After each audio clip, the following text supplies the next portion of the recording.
I wanted to draw a picture for listeners out there, a very simple, crude picture that describes effectively the false left-right paradigm. The Republican Party props up the Democratic Party, and the Democratic Party props up the Republican Party. If you had one of the political parties standing on its own, when the wind came along, it would just fall over. When pressure, revolutionary pressure from the population not liking what's going on, or new groups wanting the power structure, which is the main source of revolution. Most of it is driven by evil, just like the elite is driven by evil. Very rare to have a altruistic revolution. By itself, a single-party system will fall over. Okay? But if you take the two-party systems and you lean them up against each other, this is basically the arch. Their force going together keeps them together and makes it become a very strong, stable platform on which they can build their hierarchical New World Order system. Okay? So the current two-party system has been dominated and bought up and controlled by the elite that sits atop it. Now, the elite with a one-party system would not be balanced on top of one party.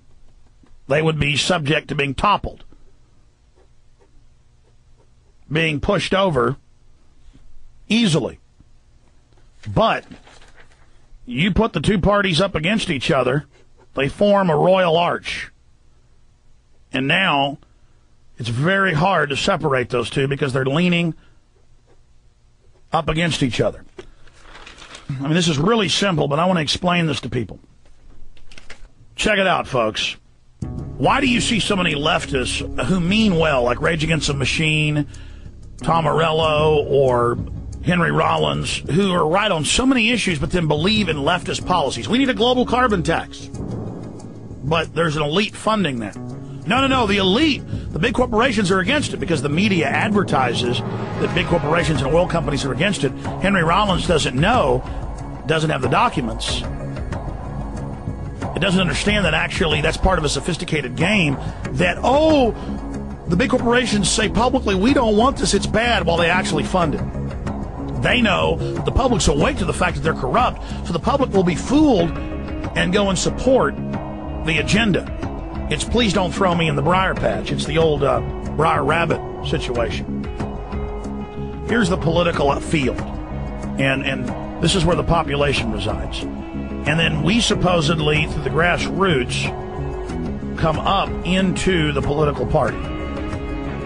Okay? And then they lean on each other, as I was saying earlier, and support each other. If they're standing alone, the pressure of revolution or of new power structures will easily topple it and blow it over. But leaning together, it's not going to fall down.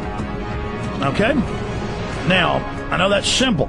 But let me give you an everyday example of this. As I said, the left sees all of these evil mainline Republicans who we know are liars and who the media even exposes as being liars.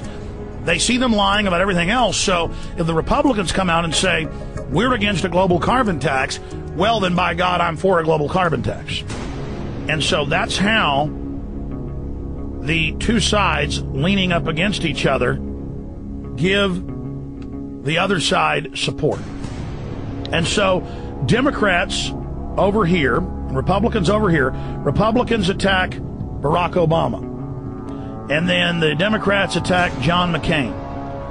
And then the population who's down here is trained to see John McCain as representing them personally, as being their daddy, of where their personal power comes from, of their camp, their brand name, their brand of soda, their brand of automobile, Ford or Chevy.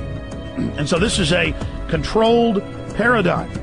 And so we have Republicans attacking Democrats, and that's the force against them. And you have Democrats attacking Republicans, and that's the force against them. And really, it's one unit supporting themselves and containing revolution, so that the people who were down here never learned that there is a world outside of this control paradigm. We are locked within the left-right paradigm, and then it becomes this huge pageant, this huge distraction where we analyze every facet of the two political parties, never realizing they themselves are simply a front or puppets for a larger power structure. Now, this is incredibly simple, but that's how this works. And then the two parties can limit the issues that are debated to this control paradigm. They can limit the scope of differences, which, if you look at it, there's almost no difference between the two, instead of getting the people to look outside the box at the wider world.